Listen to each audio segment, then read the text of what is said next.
방송에서 제공하는 투자 정보는 투자 판단에 대한 조언입니다.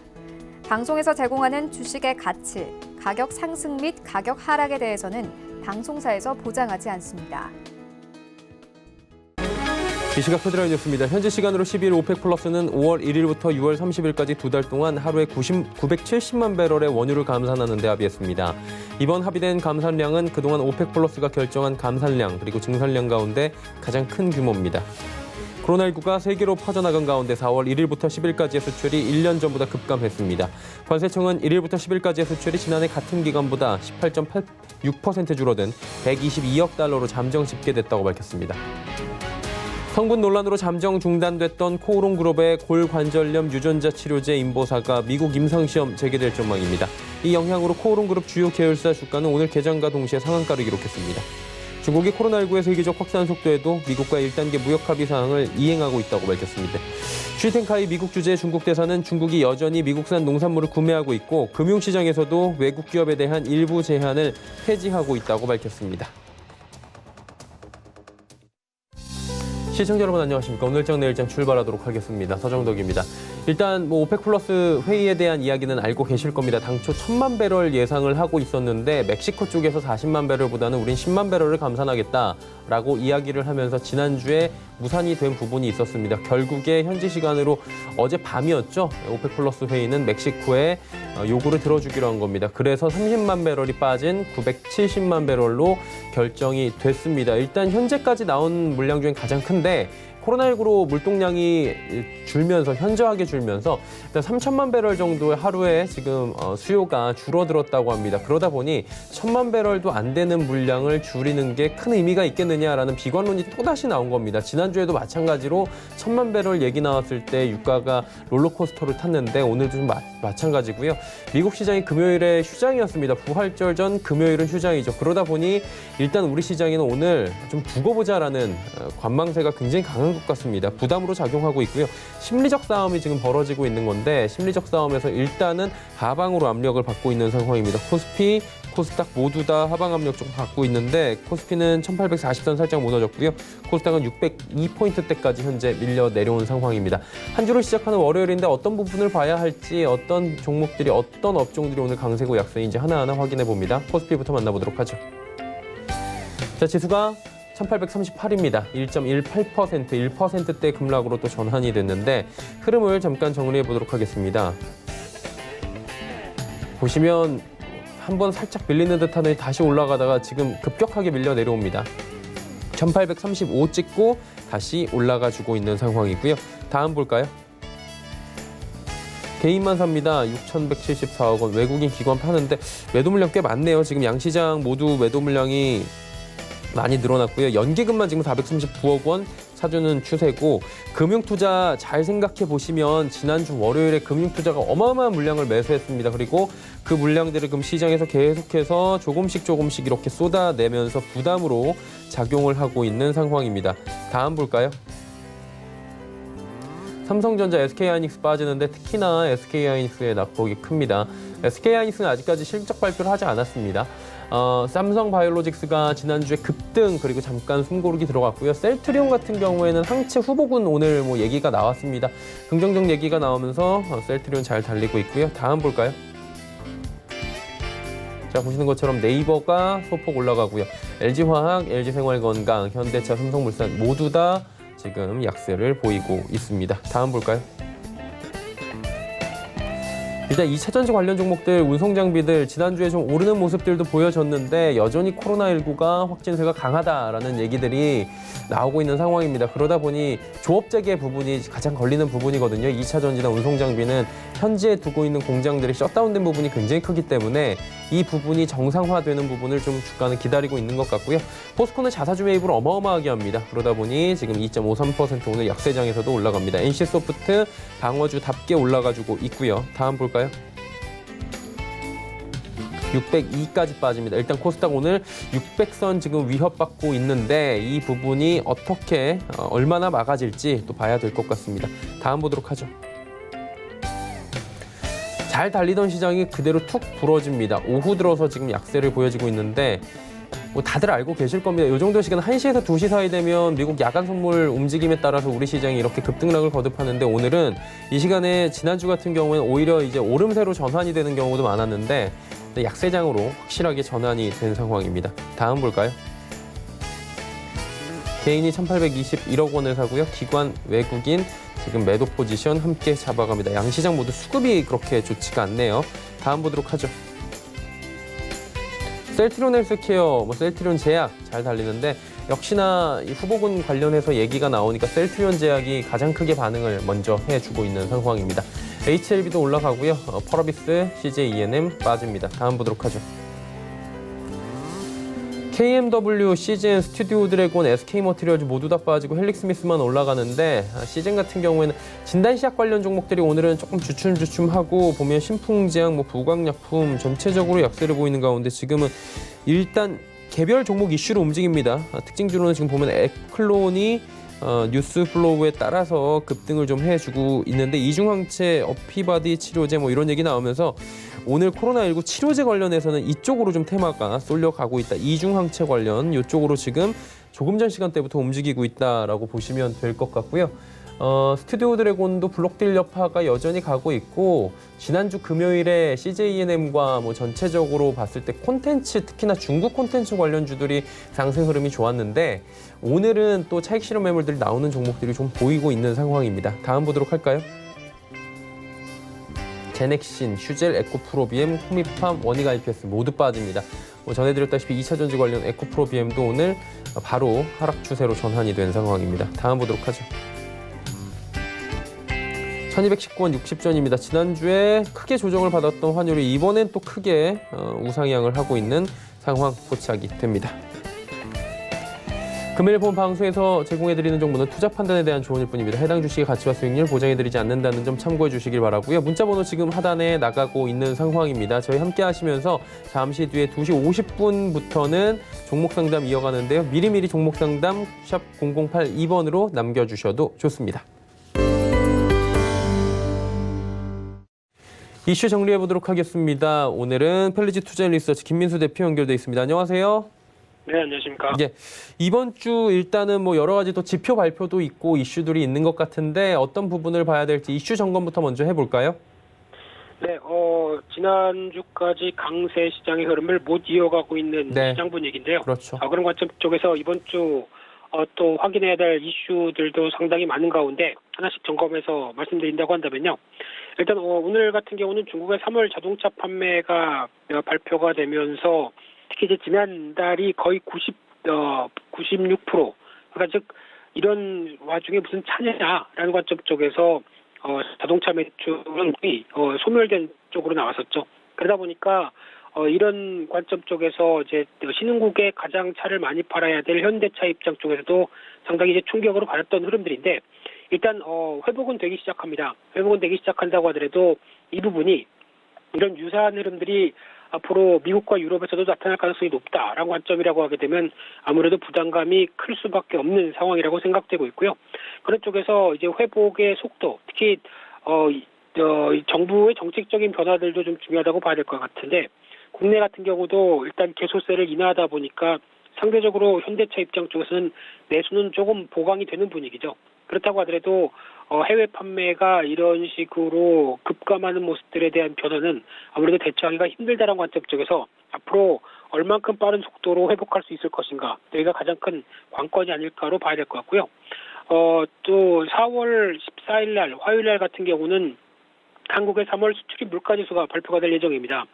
특히 최근 들어서 10일까지 동향을 보게 되면 일단 반도체를 비롯해서 화학 제품 모두 다 이제 역성장 쪽으로 나가기 시작하면서 뚜렷하게 미국과 유럽의 셧다운 현상이 수출에 미치는 여파가 그대로 나온다고 봐야 될 것 같고요. 여기서 중요한 부분들 같은 경우는 일단 수출 물가 지수죠. 무엇보다 반도체 관련된 쪽의 동향이 수출에 가장 큰 역할을 차지하고 있는 만큼 반도체 가격의 흐름들이 그나마 선전을 했기 때문에 괜찮지 않을까로 보여지고 있는데 최근에 반도체 가격 동향을 보게 되면 고점에서 밀리기 시작합니다. 그런 관점으로 보게 되면 일단 수출 단가도 아무래도 4월 달 들어서 부담이 될 수밖에 없다라는 쪽이 뚜렷이 나온다고 봐야 될 것 같고요. 두 번째로 미국의 연준에서 기업 어음 매입 기구라고 하는 CPFF가 출범이 됩니다. 그래서 지금 최근에 연준이 열일을 하고 있죠. 그런 관점 쪽에서 기업 회사채까지도 어떤 유동성을 공급하기 위한 관점과 함께 같이 매입이 들어간다라고 하게 되면 이 부분에 따라서 어느 정도 숨통은 돌릴 수 있지만 지난번에 언급드렸듯이 이 어떤 부도가 나는 회사에 회사채를 사준다고 해서 부도가 나지 않는다란 보장은 없습니다. 그렇기 때문에 지금 자금 유통과 관련된 쪽은 한숨을 돌렸다고 하더라도 실질적으로 회사에 갚을 돈이 없다라고 하게 되면 이에 따른 부담감은 상당히 클 수밖에 없는 부분들이 앞으로 대두될 문제라고 봐야 될 것 같고요.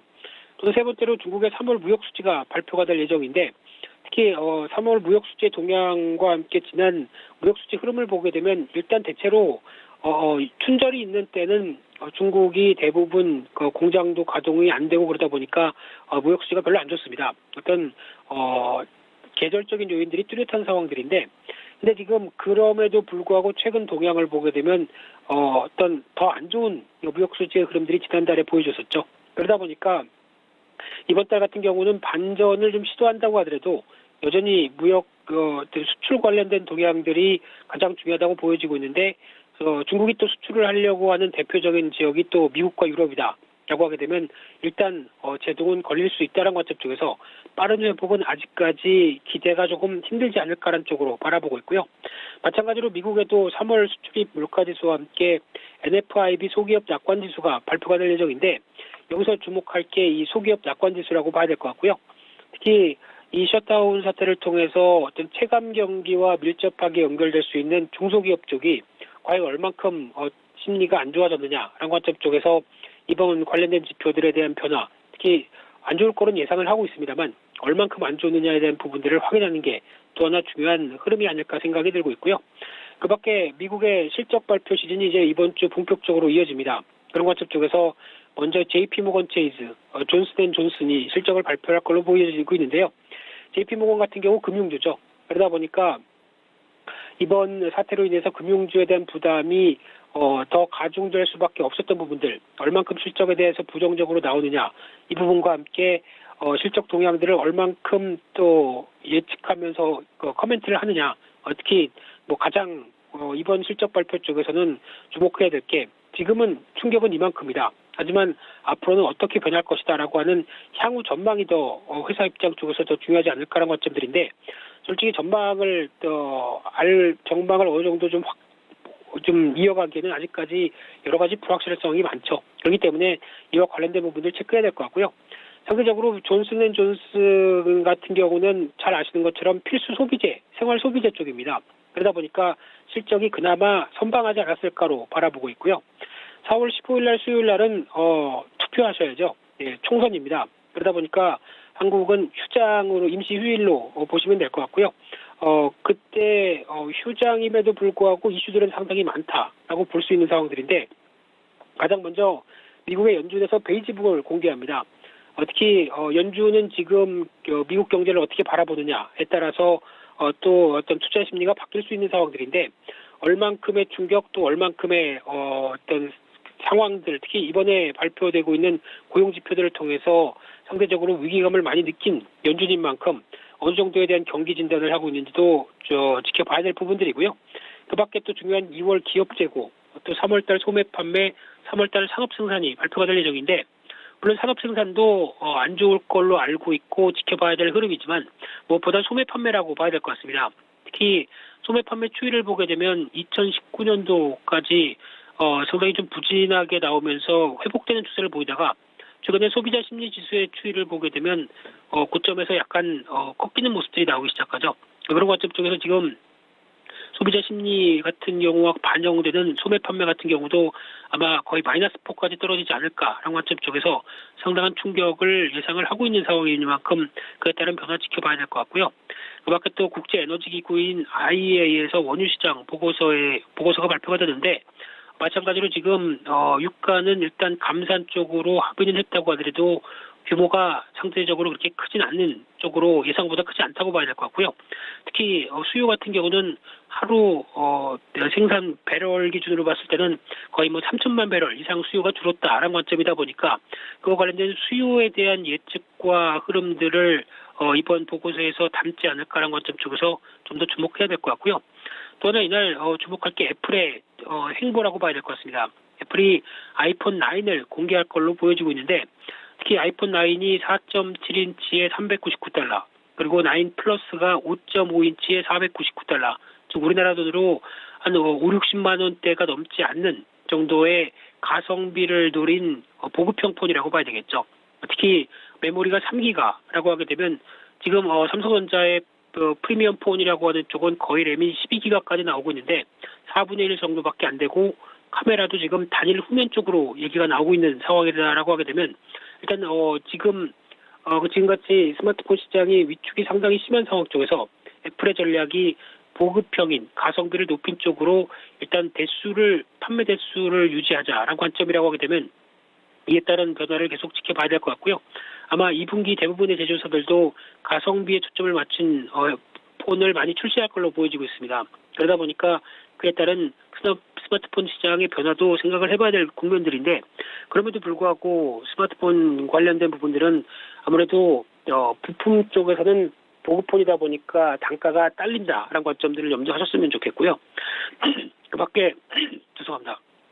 미국에서 실적을 발표하는 시티그룹, 뱅크 오브 아메리카가 또 금융주 관점으로 보여지고 있고요. 상대적으로 유나이티드 헬스라고 하는 회사는 실적이 그렇게 떨어지지 않을 걸로, 특히 제약 바이오 섹터다 보니까 상대적으로 선전할 걸로 보여지고 있고요.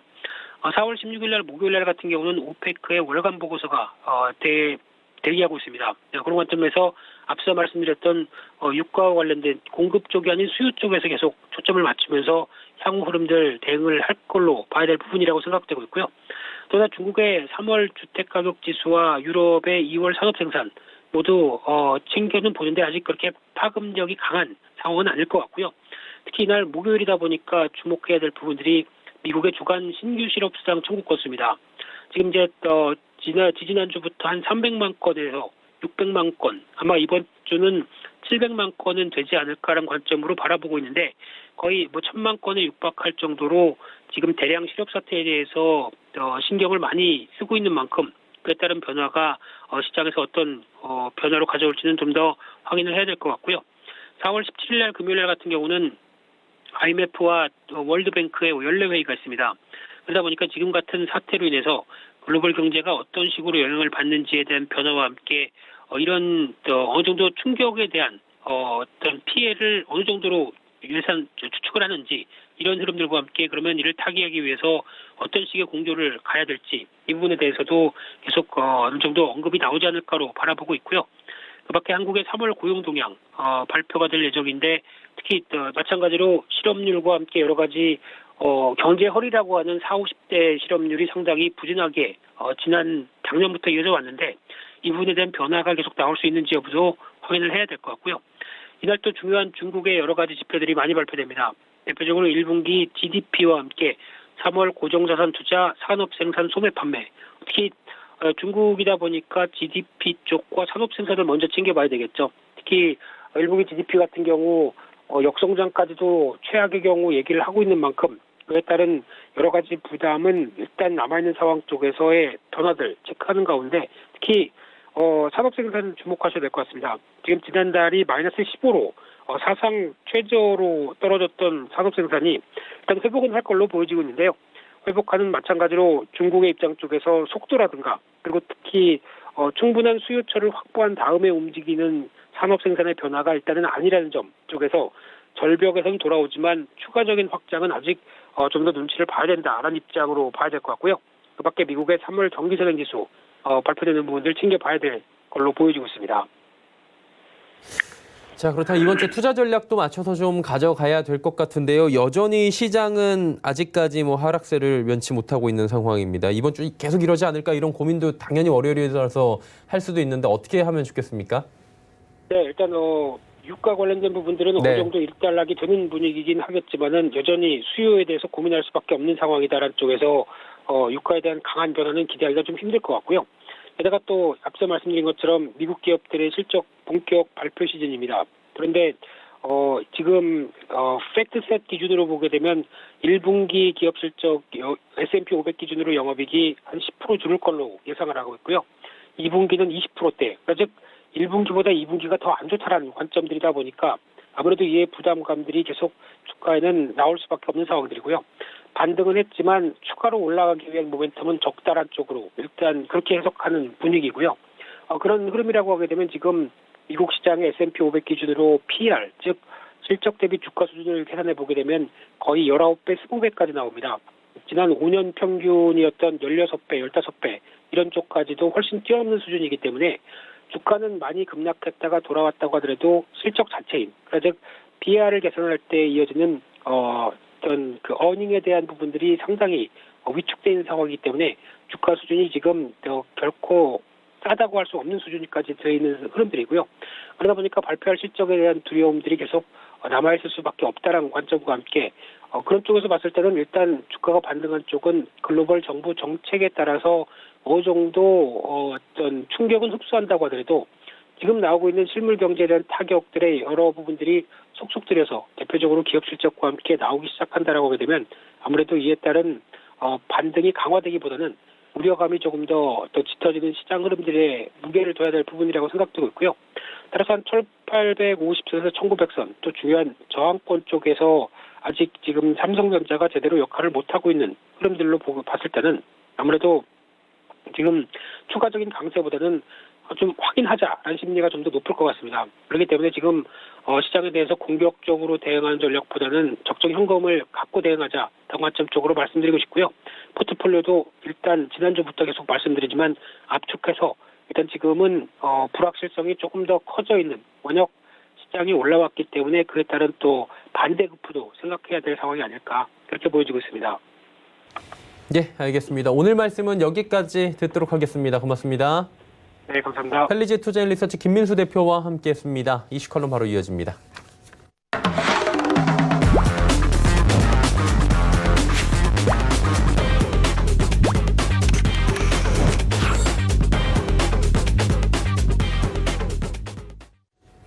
이슈 컬럼 시간입니다. 미중산업경제연구소 조용찬 소장과 함께합니다. 소장님 안녕하세요. 예, 안녕하십니까? 예. 신규 실업 보험 신청 건수가 3주 만에 10%포인트 급등했다라는 소식이 지난주에 미국 쪽에서 또 들려왔습니다. 근데 주식시장은 반등이에요. 그러니까 조금 다르게 움직이고 있고 주식시장이 뭐 선반영되냐 이런 분석들도 있는 것 같은데 어때요? 증시는 좀 빛을 이제 찾아온다 이렇게 봐도 됩니까?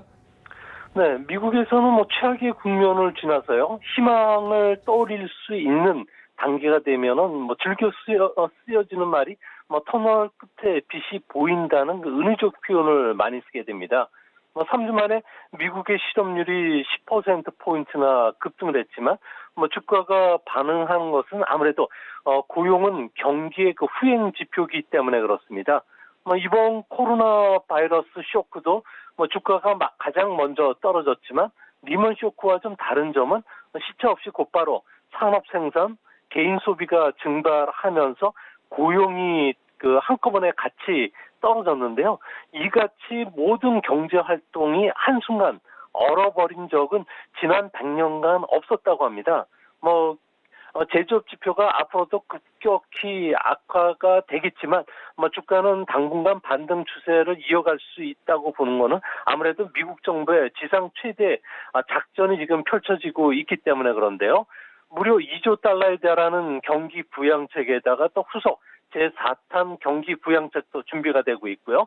연준이 무제한 양적 완화에 이어서 지난주에는 정크펀드까지 매수하겠다고 발표했습니다. 여기에 백악관이 경제 활동을 어떻게 재개할지 수립 단계에 들어갔는데요.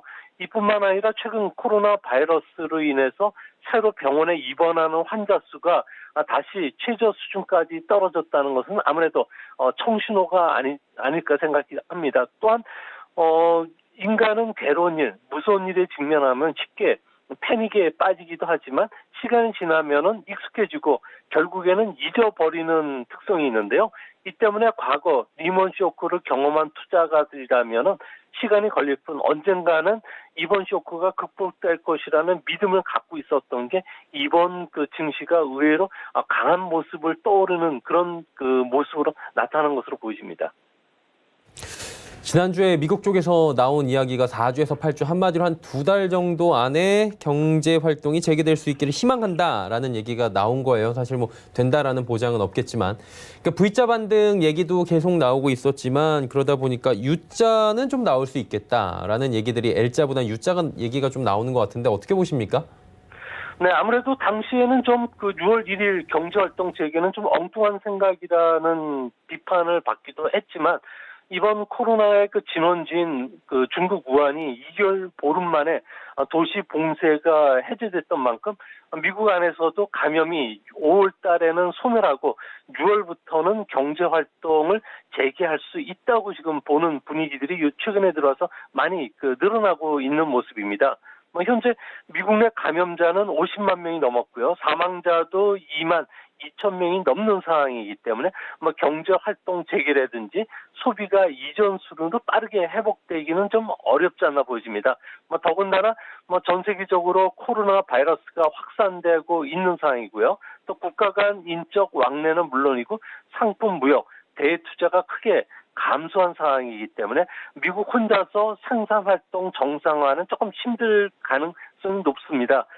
다만 좀 그 생산 설비가 순조롭게 재가동한다든지 사람들이 조기에 직장 복귀하는 시나리오가 가시화된다면 V자나 U자형 경기 회복이 아니더라도 아무래도 올해 2월 다우지수가 사상 최고치인 3만 선 부분은 언젠가는 돌파할 수 있다는 그 믿음을 가질 수가 있기 때문에 현재로서는 이런 긍정적인 신호들이 주시장에서 반응하는 것은 아닌가 이렇게 보여집니다.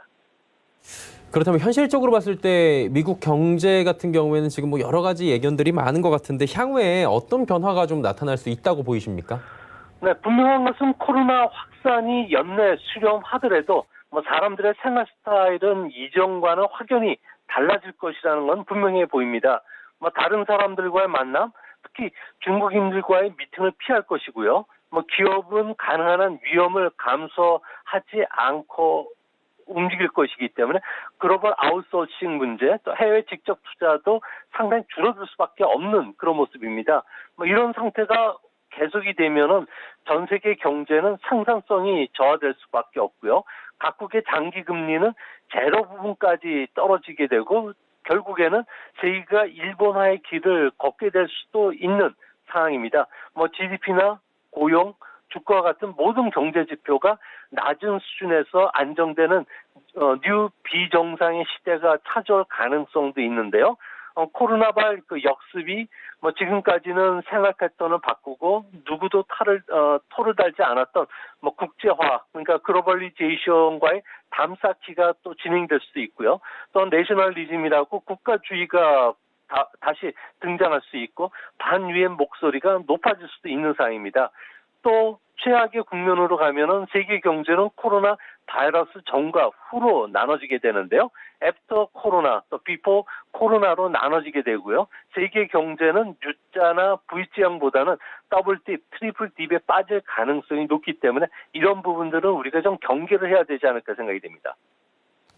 그리고 연준 같은 경우에는 좀 놀랐던 건 정크본드까지 한마디로 지금 굉장히 악질 회사채들까지 매입을 하겠다라는 부분인 거잖아요. 이게 리먼 때도 하지 않았던 것인데 이번에 굉장히 빠르게 정크까지 매입하겠다라고 선언을 했거든요. 이게 왜 그런 겁니까? 네, 비상카드까지 뽑았는데요. 아무래도 채권 시장의 혼란을 수습하지 않으면은 대공황이 발생할 수 있다고 연준이 봤기 때문에 그렇습니다. 미국 채권 시장은 몇 달 이내에 1조 달러 이상의 기업 부채 상환이 돌아오는데요. 이거를 갚지 못하면은 고수익 그 파생 상품인 트리플 A 등급의 그 CMBS라고 해서 상업용 모기지 담보증권 그리고 투기 등급 채권과 그리고 중소기업 채권을 묶어서 판매한 CLO라고 해서 대출 담보부 증권 여기에 투자 부적격 채권을 포함한 회사채 ETF 같은 경우가 아무래도 버블 붕괴에 들어갈 수 있다는 겁니다. 미국 기업들의 부채 규모는 66조 달러고요. 리먼 쇼크 당시보다 2배 정도 늘어난 상황입니다. FRB가 투자 등급 채권만으로는 신용 경색을 멈출 수 없는 상황인데요. 더군다나 은행이 신용 창출을 할 수 없는 전대미문의 상황이기 때문에 쉘 오일 기업들의 그 연쇄 부도 도미노 현상을 막지 못한다면 아무래도 리먼 쇼크를 뛰어넘는 금융 대공황이 발생하기 직전까지 갔기 때문에 연준이 명가의 보금까지 꺼내든 것은 아닌가 생각이 듭니다. 이렇게 정급본드 매입까지 밝히다 보니까 채권 시장 안정화가 굉장히 빠르게 지금 이루어지고 있는 상황인 걸로 들려요. 근데 신용경색이나 금융위기 얘기들은 계속 나오잖아요. 특히 뭐 하이힐드 채권이나 에너지 쪽 관련해서 여전히 좀 부실 위험이 있다라고 하는데 그 위험들이 굉장히 많이 줄어들었다 이렇게 봐도 되는 겁니까? 네, 미국 채권 시장에서는 투자 적격 등급에 그 발행된 채권이 투기 등급으로 강등되면은 타락 천사라고 하게 되는데요. 2005년 GM과 포드가 투기 등급에서 투자 등급에서 정크본드로 신용 등급이 떨어졌는데요. 언론들은 이런 회사채를 타락 천사라고 부르면서 지금은 보통 명사가 됐었습니다. 사람들 같은 경우에는 은행과 신용평가 회사를 화창한 날 우산을 팔다가 비가 오니까 우산을 숨기는 소위 말해서 섹스피어의 베니시 상인에서 나오는 샤일록으로 묘사하기도 하는데요. 대표적으로는 그 사례가 2005년 투기 등급으로 강등된 그 포드 회사채입니다. 2015년에서야 투자 등급을 회복을 했는데요. 이번 코로나 바이러스 쇼크로 인해서 세계 공장이 폐쇄되자마자 신용평가 기관들 같은 경우는 기다렸다는 듯이 트리플 B 마이너스를 투기 등급인 더블 B 플러스로 강등을 시켰다는 겁니다. 그 결과 포드 회사채 같은 경우에는 수익률이 3%에서 10%까지 급등을 하면서 이제는 채권 시장에서 자금 조달의 길이 막혔는데요. 신용평가사인 스탠다드 포어스 그리고 무디스 같은 경우에는 지금 식품 회사인 그 클래프트 하인즈, 그 석유 회사인 옥시덴탈, 그리고 페트롤리엄, 그리고 항공사인 델타항공, 백화점인 메이시 같은 경우에도 회사채를 타락천사로 만들어버렸습니다. 3월에만 900억 달러, 4월 첫째 주에만 360억 달러가 타락천사가 됐는데요. 이런 속도라면은 올해 연간으로는 2천억 달러에 달할 것으로 보여집니다.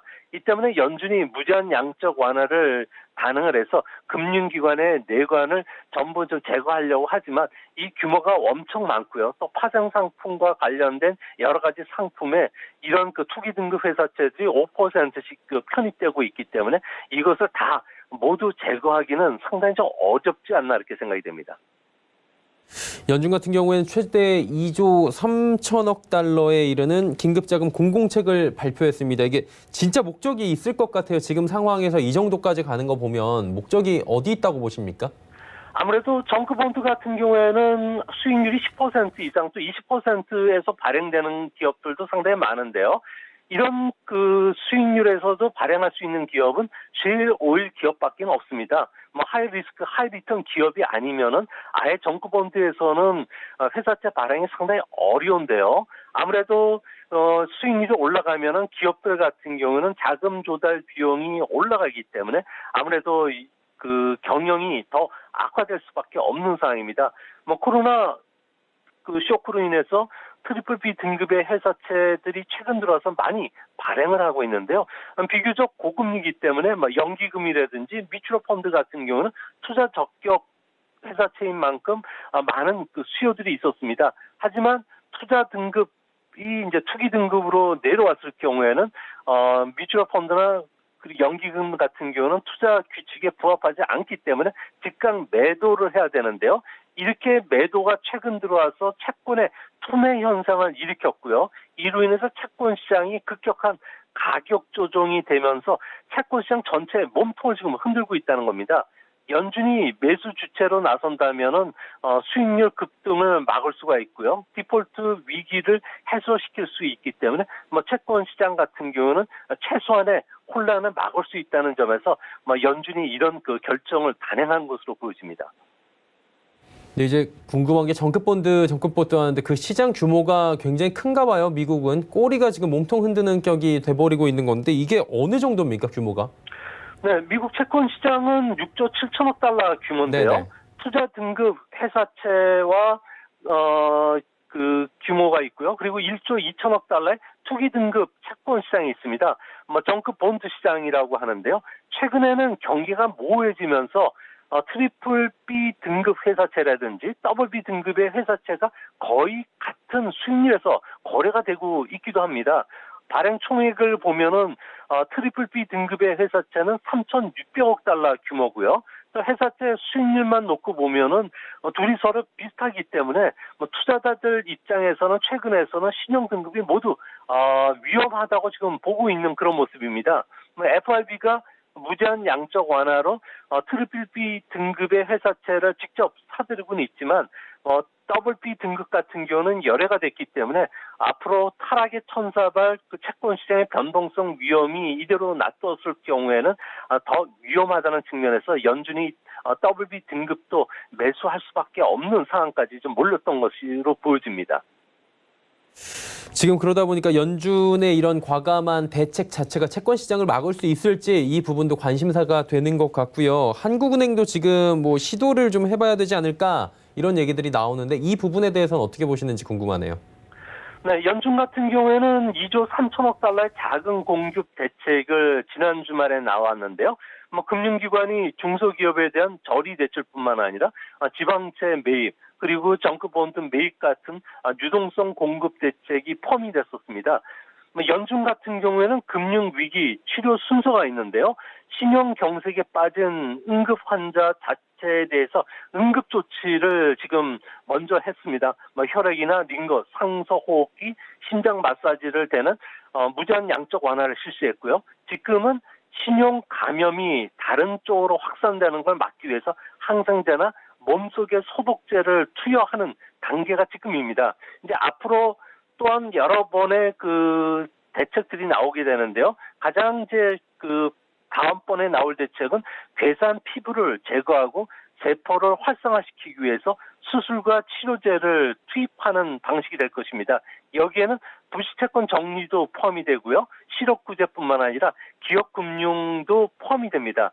이제 마지막으로 일상생활로의 복귀를 위한 재활치료가 남아있는데요. 이게 가장 기업들 입장에서는 아픈 부분이 됩니다. 모럴 해저드에 빠진 금융기관, 상품에 대해서 칼 같은 구조조정이 시작되고요. 또한 올해 사라졌던 볼거루를 다시 부활시켜서 금융 규제를 진행할 것으로 알려지고 있습니다. 지금 연준이 취하는 방식은 감염 확대를 막기 위한 정책이지만 이제 앞으로는 채권 가격 상승을 막는 처방책을 넘어서 금리 하락과 관련해서는 아무래도 여러 가지 조치를 취할 수 있다는 측면에서 주가 반등은 좀 계속되지 않을까 보여집니다. 미국 경제의 수호시라는 존재감을 연준이 보여줬던 만큼 앞으로 우리나라 한은 같은 경우에도 이를 타산 지석 삼아서요. 한국은행도 RP 대상을 투자 부적격 회사채를 포함시키고요. 중소기업에 대한 대출 연장뿐만 아니라 대출 금리도 인하시켜주는 이런 안들이 포함돼야지만 국내 금융시장도 안정이 되고 주시장도 지속적인 상승이 가능하지 않을까 보여집니다. 예, 오늘 말씀 여기까지 듣도록 하겠습니다. 고맙습니다. 예, 감사합니다. 미중산업경제연구소 조용찬 소장과 함께했습니다. 종목 이야기 출발합니다.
월요일 시장입니다. 종목 이야기 바로 출발해 보도록 하겠습니다. 벤자민 투자연구소 신일섭 소장 연결돼 있습니다. 안녕하세요. 네, 안녕하세요. 이번 주 월요일은 조정으로 좀 시작을 하고 있습니다. 시장 상황에 맞는 종목 이야기 바로 들어보도록 하죠. 네, 지금 그 실적 시즌이 삼성전자를 시작으로 풍문이 열렸죠. 지금 뭐 증권사들에서 그 전망하기로는 언택트 업종이라고 뭐 요즘에 이제 신조 같이 생겼더라고요. 그래서 뭐 코로나19로 인해서 이제 뭐 대면을 잘 안 하고 사람들끼리 사회적 거리두기를 하다 보니까 비대면으로 할 수 있는 그런 사업들이 이제 잘 돼서 아마 그런 쪽에 관련된 업종들은 실적이 조금 그 선방을 하는 것으로 지금 전망되고 있고, 반면에 이제 대면을 하거나 뭐 특히나 이제 항공 여행 업종은 굉장히 뭐 충격적인 성적표를 받을 것으로 생각이 되고 있더라고요. 네, 지금 뭐 이제 언택트 관련주로 뜨는 것들이 뭐 예를 들어 NHN 한국사이버결제 같이 이제 결제 플랫폼 그런 회사라던가, 아니면은 지금 뭐 예전에 우리가 한류 열풍으로 인해서 영화는 기생충으로 거의 뭐 정점을 찍었다고 할 수가 있겠고요. 그리고 뭐 트와이스, 그리고 뭐 이제 BTS, 이렇게 뭐 일본, 유럽, 미주 아니면 전 세계 이렇게 한류의 음악을 알리는 어떤 그 가수분들, 엔터테이너들이 활약을 하면서 그런 쪽의 컨텐츠들의 그 어떤 우리의 강력함, 잠재력을 보여줬잖아요.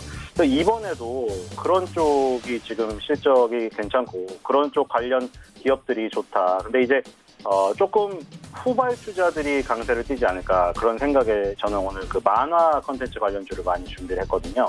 그러니까 우리가 SM 엔터테인먼트라든가 JYP 엔터테인먼트가 약간 좀 꺾였어요. 요즘에 보시면 많이 꺾여 있죠. 그게 아마 꺾인 게 지금 아마 YG 엔터테인먼트의 약간 그런 문제가 약간 촉발시키지 않았나 싶어요. 그 약간 시점을 보시면 뭐 예전에 그 얘기를 드렸지만 뭐 핑크퐁이라던가 뽀로로의 장점이 무엇인가 누가 뭐 얘기를 한다고 했을 때 뭐 남자 아이돌처럼 군대를 가지도 않고 혹여 무슨 뭐 사고를 치거나 뭐 사회적으로 무리를 일으키는 뭐 마약에 관련됐거나 이런 일이 핑크퐁 뽀로로에겐 없지 않느냐. 그래서 매력적이다. 근데 그때는 이제 키즈 컨텐츠가 뭐 이런 한류를 이끌지 못했죠. 그러니까 뭐 핑크퐁이 뭐 아기상어 노래로 워낙 유명하고 했지만 실제로 뭐 BTS라던가 이런 그 가수들이 이룩한 그 수익 이런 거를 뭐 얻어오지는 못했기 때문에, 근데 이제 그 후발주자들이 움직일 때가 아닌가 싶어요. 그 1조 경쟁을 했을 때가 있거든요. SM 엔터테인먼트와 JYP가 막 시가총액이 1조가 넘고 이제 드디어 우리나라 엔터테인먼트 산업도 1조짜리 시가총액을 두 기업이나 가지고 있고 규모가 커진다. 그래서 이제 막 1조 5천억, 2조 이렇게 커갈 수 있다고 이제 생각을 하고 빅히트 엔터테인먼트도 상장을 앞두고 있었고, 그렇죠? BTS를 필두로 한. 그래서 굉장히 기대를 했는데 많이 꺾였어요 지금. 그래서 이제 그 뒤로 제가 생각하는 거는 키즈나 만화 콘텐츠 같거든요. 그래서 미스터블루라는 지금 기업을 가지고 왔는데 시가총액이 얘네들은 이제 SM 엔터테인먼트나 JYP도 2천억, 3천억일 때가 있었어요. 거기서 이제 1조를 가니 5배를 간 거죠. 근데 이제 뭐 이런 만화 콘텐츠 회사들은 아직 시가총액이 작습니다. 근데 그게 이제 오히려 어떻게 바꿔보면은 예전에 한류를 이끌고 갔던 그 음악, 뭐 영화 산업, 이렇게 커가는 어떤 그 출발점이 아닌가 좀 봐야 되지 않을까 싶어요. 물론 초반부라 시작하는 시점이라, 그리고 아직 우리가 뭐 월트 디즈니 같은 회사는 우리가 넘볼 수가 없다고 지금 생각을 해야 되잖아요. 뭐 저변이나 이런 것들을. 그래서 부침이 심할 거기 때문에 그거는 감안을 하셔야 되고, 근데 본사에서 이 만화 컨텐츠 제작과 플랫폼을 운영을 하는 그 구조고, 자회사의 블루포션 게임즈, 여기서 게임 제작을 하는 업체고요. 예전에 한번 설명을 드렸어요. 급등했을 때. 지금 자체 플랫폼 가입자 수가 보니까 2016년에 298만 명이었는데 2019년에 502만 명. 502만 명인데 502명이라고 지금 오타를 낸 것 같습니다. 2016년에 137억 원 매출, 2019년에 216억 원. 그러니까 엄청나게 빠르게 성장하고 있는 그 기업이고요. 그래서 그 이 만화랑 게임이라는 이 컨텐츠가 아까 뭐 언택트 관련해서도 좋지만 그 제가 넓은 관점에서 봤을 때 한류 컨텐츠라는 관점에서 봤을 때 영화랑 음악은 지금 거의 세계적인 성과를 거뒀잖아요. 그러니까 이제 그 다음이 뭔가를 한번 생각해 봐야 되는데 저는 이제 키즈 만화 뭐 이런 거를 생각하고 있는 거예요. 그래서 그런 쪽에서 시가총액이 아직 작지만 성장 가능성이 있는 것들을 지금 노려보면 어떨까. 제 개인적인 생각인데 엔터테인먼트주는 지금 이제 1조를 한번 찍고 왔잖아요. 그러니까 1조에서 뭐 2조로 나중에 갈지는 모르겠지만 이제는 좀 한동안 부침이 있을 것 같다는 생각이에요, 개인적으로. 그래서 뭐 이런 종목이 좀 더 성장성하고 가파르게 오르는 부분은 더 낫지 않을까 생각하고요. 손절가 7,000원, 목표가 10,000원입니다. 두 번째는 CJ 시푸드입니다. 이게 또 어떻게 보면은 거의 코로나19 관련주를 따로 이게 준비한 건 아닌데 말하다 보면은 그게 속할 확률이 높아요. 왜냐면은 잘 안 가는 종목은 안 가져오잖아요. 그러니까 잘 가는 종목을 가져오는데 당연히 지금 코로나19 관련주가 잘 가니까 아마 엮이는 것 같아요. 제가 의도한 건 아니고 CJ 시푸드도 코로나19 관련주예요. 왜냐면 이게 외식을 안 하니까. 왜냐면 한 번 뭐 음식점이 그 확진자 동선에 걸려버리면 사람들이 다 꺼려해요. 물론 지금도 뭐 잘 되는 데는 바글바글하고 뭐 말이 많잖아요. 뭐 왜 또 뭐 교회 다니시는 분들은 왜 교회만 단속하냐, 뭐 카페 가봐라, 술집 가봐라, 얼마나 사람이 많은지 아냐, 뭐 이러시는데 전반적으로는 그 전보다 확 떨어진 건 확실하잖아요. 아무래도 조심하시는 분들은 정말 참으시잖아요. 외식하고 싶어도. 그래서 집에서 이제 집밥을 먹게 되는데 이것도 마찬가지예요. 원래 이제 가정 간편식이 HMR 시장이 커가고 있었어요. 원래 안 크는 게 아니라 매년 커가고 있었는데 이게 코로나19 영향으로 더 가속화가 되는 거죠. 그러니까 코로나19가 어떤 촉매제가 된 거죠. 지금 보니까. CJ 시푸드도 가정 간편식을 많이 투자를 하고 있었기 때문에 가정 간편식 업체로 지금 엮였어요. 지금 엮인 것들 중에는 CJ 시푸드가 제일 센 것 같아요. 지금 보니까. 오늘도 지금 굉장히 강한 모습이고, 그래서 지금 뭐 코로나 같은 경우는 지금 백신 얘기가 나오는 거 보니까 물론 이게 백신이 정말, 그러니까 우리가 코로나가 종식이 되면 백신을 만들 필요가 없는 거죠. 왜냐면 엄청난 돈이 드는데 왜 만들겠어요? 근데 지금 공공적인 차원에서 정부에서 밀어줄 테니 끝장을 보라고 한 거예요. 그러니까 이게 업체들이 수익이 안 나도 그 백신을 뭐 정부에서 어떻게 사용을 하든 어떻게 뭐 마련을 해줄 테니 해라 이건데, 만약에 사스나 메르스처럼 종식이 돼버리면 백신이 필요가 없어져 버려요. 근데 지금 상황을 보니까 감염력이 뭐 사스에 비해 굉장히 높다고 하잖아요. 전염력이. 그리고 지금 뭐 이거는 뭐 장기 마라톤 같은 게임이다라고 의학 관련자들이 분석을 하더라고요. 그래서 한동안 계속될 것 같아가지고 이 지금 외식 감소 분위기와 집밥이 대세가 되는, 그리고 배달을 많이 시켜 먹고 온라인 거래가 폭증하고, 이거는 상당 기간 오래 가지 않을까 싶어요. 그래서 이게 뭐 단기 테마가 실적주로 갈 수도 있죠. 어떻게 보면. 그러니까 뭐 전반적인 경기 악화로 인해서 기업들의 실적이 다 떨어지고 주가가 떨어지는 건 맞는데 그 중에서 혜택을 보는 애들은 튈 거 아니에요. 아무래도 상대적으로. 그러니까 뭐 요런 쪽이죠. 그래서 CJ 시푸드 손절가 3,500원, 목표가 5,000원입니다. 마지막 종목은 DNC 미디어인데 첫 번째 미스터 블루랑 비슷해요. 그때 뭐 기안84 얘기를 드리면서 했는데 그 뭐 재미로 기사를 보는 게 아니라 주식 투자자들이 뭐 그런 것도 있잖아요. 뭐 부자들은 경제신문을 읽는다. 뭐 요런 타이틀로 어디 신문에서 내더라고요. 그러니까 부자들은 경제신문을 읽는다가, 그러니까 뭐 경제신문을 뭐 그냥 현학적인 단어를 외우려고 읽는 것도 있지만 그 흐름을 파악하려고 읽는 것도 있거든요. 그러니까 예를 들어 기안84가 건물주가 됐다. 여기에서 이제 보통 사람들은 그냥 가십거리죠. 야, 쟤 맨날 노는 거 같더니 그렇게 돈을 많이 벌어? 주식 투자자는 이런 생각을 해봐야죠. 만화 산업이 얼마나 컸으면 거기서 탑 자리를 유지하는 사람들은 수익이 저 정도구나. 많이 컸구나. 만화 산업이란 게 우리가 어렸을 때 그냥 코 묻은 돈으로 만화 보던 그런 수준이 아니구나 지금. 그거를 생각해봐야 되는 거죠. DNC 미디어는 지금 웹소설, 웹툰 콘텐츠 공급업체인데 그 웹소설, 웹툰 콘텐츠를 공급해가지고 그걸 이제 포털 사이트 같은 데 뿌려주는 그 브릿지 역할을 한다고 저번에 설명을 드렸고, 오프라인에도 뭐 교보문고와 영풍문고에 종이책을 납품한다. 이런 얘기를 드렸어요. 그러니까 지금 웹툰, 웹소설, 제가 생각하기에 뭐, 물론 우리 그 외국에 유명한 회사들 많잖아요. 아직 뭐 그 회사들이야 사실 뭐 업력이 엄청 오래됐고, 또 뭐 마블 코믹스나 뭐 DC 코믹스나 이런 데 솔직히 뭐 어떻게 따라가겠습니까? 근데 이제 그러면은 처음에 그 깃발을 안 꽂은 사람들은 기회가 없냐? 아니죠. 그 산업이 계속 크면은 뒤에서도 열심히 쫓아가면은 어느 정도 수준을 인정받고, 뭐 BTS나 기생충 이거 우리나라 무시당하던 문화에서 나온 거잖아요. 그렇죠. 옛날에 뭐 일본 음악이 최고였지. 지금 누가 이걸 봤어요. 그리고 한국 영화 무시했죠. 일본 영화가 먼저 상도 탔어요. 황금종려상도 옛날에 라쇼몽이라고. 근데 지금은 못 하잖아요. 그러니까 그런 거죠. 이제 뭐 웹툰, 웹소설 이런 것들이 동남아시아 위주로 한류 열풍의 그 어떤 컨텐츠의 중심이 돼가고 있고, 그래서 지금 이런 그 만화 콘텐츠들이 저는 앞으로 더 성장하리라 봐요. 지금 이 종목도 그 시가총액이 작잖아요. DNC 미디어도. 근데 앞으로 더 커질 수 있는, 그러니까 더 다이나믹한 수익을 원하는 사람들은 시작점에 있는 것을 해야 되고, 좀 안정적인 거는 어느 정도 덩치가 있는 거를 하시는 거죠. 그래서 지금은 약간 시작점에 있고, 뭐 부침이 심하긴 하겠지만, 그래도 약간 우리나라의 어떤 이제 흐름을 봤을 때 성장 가능성이 있는 이런 기업들. 그래서 저는 영화, 음악, 그 다음에는 이제 뭐 퀴즈나 만화가 되지 않겠냐. 한류의 중심이. 그렇게 보고 있는 관점에서 이런 것들을 보고 있는 거고요. 손절가는 2만 원, 목표가는 3만 원입니다.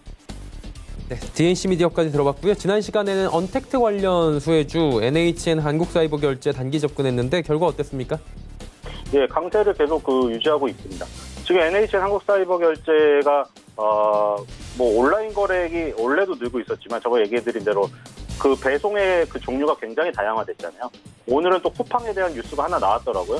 그 밑에 뭐 댓글들을 읽어보니 다 뭐 쿠팡맨 고마워요, 쿠팡이 너무 좋아요 막 이러는데, 뭐 지금 여러 가지가 생겼어요. 새벽 배송, 뭐 온종일 배송, 반일 배송, 그러다 보니 거래액이 엄청나게 늘어나고 있어요. 근데 아까 촉매제로 코로나19까지 작용을 해서 NHN 한국사이버결제 같은 결제 플랫폼은 지금 거의 폭발적인 성장을 거두고 있다고 합니다. 그래서 이거는 계속 주목을 하셔야 될 것 같고요. 바로 이어서 지금 오늘 종목을 하도록 하겠습니다. 오늘 미스터블루를 한번 보도록 하겠는데, 그래서 이제 결제 플랫폼은 굉장히 강세를 띄었잖아요. 이미 한국사이버결제는 많이 갔고, 근데 이제 그 만화 컨텐츠가, 저는 이 동양적인 문화가 이제 통할 수 있다고 생각합니다. 뭐 여러 군데 할리우드에서 조금씩 동양 인들이 활약하기도 하는데, 이 한국인들의 정서를 담은 이런 만화들이 이제는 서양 사람들한테 많이 읽힐 수 있지 않을까. 뭐 음악하고 영화로 인해서 이미 어떤 마음을 녹여놨기 때문에, 그래서 기생충 같은 경우에도 그런 문화들, 와이파이 가지고 수신호 찾는 문화들 다 공감했다고 하잖아요. 그래서 우리도 분명히 이 미스터블루에서 만드는 웹툰이나 웹소설에서 공감대를 형성해서 퍼질 때가 온다. 뭐 그게 너무 장기적인 얘기고, 단기 추천 주니까 미스터블루가 지금 단기 흐름이 되게 굉장히 좋아요. 그래서 코로나19 관련 수혜주로 집에서 이것만 보니까 나갈 데가 없어가지고 언택트 관련주가 대세가 되는 흐름에서 한번 지금 노려볼만 하지 않나. 그래서 오늘 단기 추천주로 미스터블루를 얘기 드리도록 하겠습니다. 미스터블루까지 이야기 나눠봤고요. 오늘 말씀 여기까지 듣겠습니다. 고맙습니다. 예. 신일섭 소장과 이야기 나눠봤고요. 내일의 종목 330 이어집니다.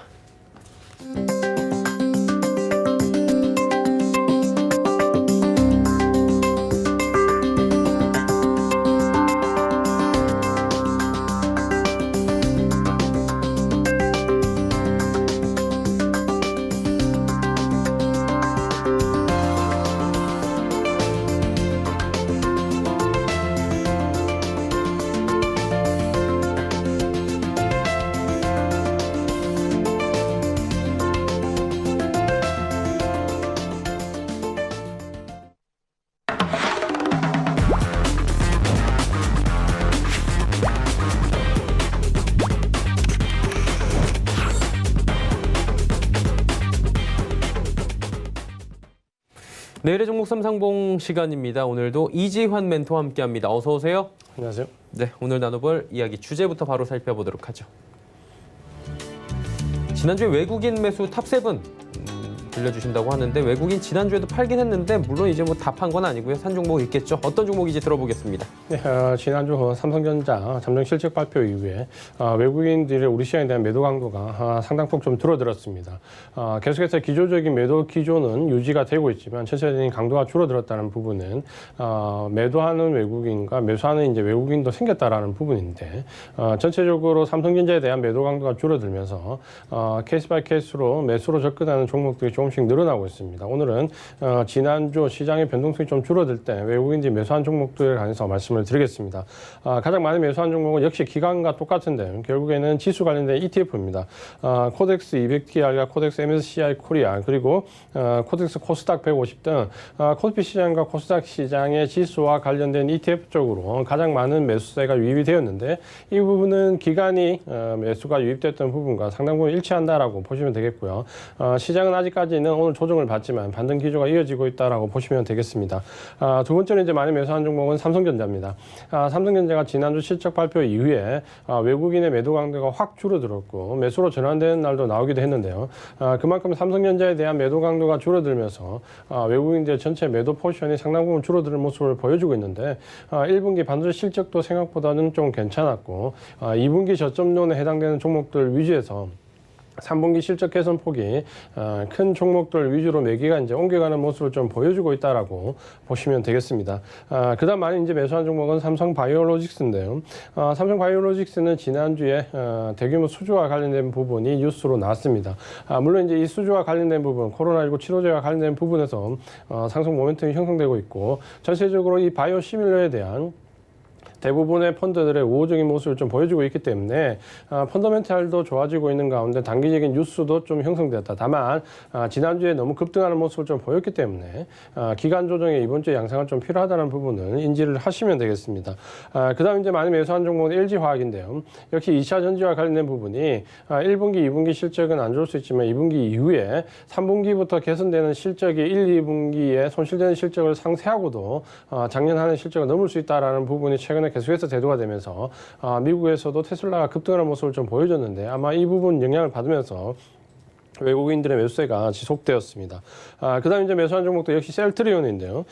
셀트리온은 이 바이오시밀러 쪽에서의 실적 개선과 함께 코로나19 치료제와 연관되어서도 상당히 모멘텀이 불었는데 삼성 바이오로직스와 비슷한 관점으로 좀 보시면 되겠습니다. 전체적인 펀더멘탈이 큰 폭으로 개선되고 있는 가운데 코로나19와 연관되어 있는 단기적인 모멘텀도 불었다. 다만 이 단기적인 모멘텀은 상당 부분 급등의 양상을 좀 보여줬기 때문에 이 부분이 매물을 좀 소화하는 과정, 기간 조정이 삼성 바이오로직스와 더불어서 상당히 필요하다라고 말씀을 드리겠습니다. 그다음 많이 매수한 종목은 SK 하이닉스인데요. 역시 반도체에 관련된 종목으로 보시면 되겠습니다. 마지막으로 많이 매수한 종목은 스튜디오 드래곤인데 이 부분은 이제 블록딜과 연관이 있다라고 보시면 되겠고요. 지난주 스튜디오 드래곤 대규모의 블록딜과 함께 매수 7위로 기록을 했습니다. 네, 외국인이 많이 매수한 종목들 이야기 나눠봤고요. 관련 섹터 이야기 마지막으로 좀 들어보도록 하죠. 네, 상당 부분 기관이 매수한 종목과 일치하는 모습을 좀 보여주고 있는데요. 가장 많이 매수한 부분 역시 지수 관련된 ETF인데 이 부분은 기관도 상당 부분 매수를 많이 했고 삼성전자를 비롯해서 관련되어 있는 ETF가 상당히 큰 폭으로 오르는 모습을 좀 보여줬습니다. 역시 외국인이 많이 매수한 종목. 그리고 이제 두 번째가 이제 반도체와 관련된 섹터. 삼성전자, SK 하이닉스는 역시 이 부분도 기관과 좀 비슷한 양상을 보여주고 있는데 결국 시장이 급락이 이후에 매수하는 종목들, 선택적으로 매수하는 종목들은 외국인이나 기관이 좀 일치하는 모습을 보여주고 있다. 여기에 이제 외국인들은 장기적인 관점에서 2차 전지와 관련된 종목들도 매수를 좀 하고 있는 모습에서 전체적으로 이전에 매수 부분이 쇼크브링 물량이 좀 많았다라면 지금 지난주에 매수한 종목들은 실적 발표 이후에 바닥권을 형성하거나 실적 개선에 기대되는 종목 위주로 매기가 좀 옮겨간다라고 말씀을 드리겠습니다. 네. 관련 섹터들까지 함께 들어봤습니다. 오늘 말씀은 여기까지 듣겠습니다. 고맙습니다. 이지환 멘토와 이야기 나눠봤습니다. 금일폰 방송에서 제공해드린 정보는 투자 판단에 대한 조언이었습니다. 해당 주식의 가치와 수익률 보장해드리지 않는다는 점 참고해 주시길 바랍니다. 저희가 준비한 소식은 여기까지입니다. 잠시 뒤에는 마감 임박 60분의 승부 바로 이어집니다. 채널 고정해 주시길 바랍니다. 고맙습니다.